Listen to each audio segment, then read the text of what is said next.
আজকে একটা খবর দেখলাম। খবরটা পড়ে সত্যি আমার খুব খারাপ লাগলো। ঘটনাটি ঘটেছে ইউপিতে। বিয়ের ঠিক 9 দিন আগে মেয়ের মায়ের সাথে তার হবু জামাই পালিয়ে চলে গেছে। এটা কি ধরনের প্রেম, এটাই তো বুঝলাম না।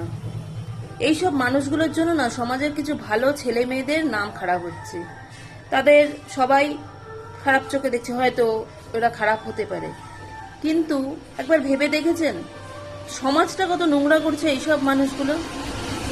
আমাদের ওয়েস্ট বেঙ্গলেও এই ঘটনা ঘটেছে, এমন নয় যে ঘটেনি।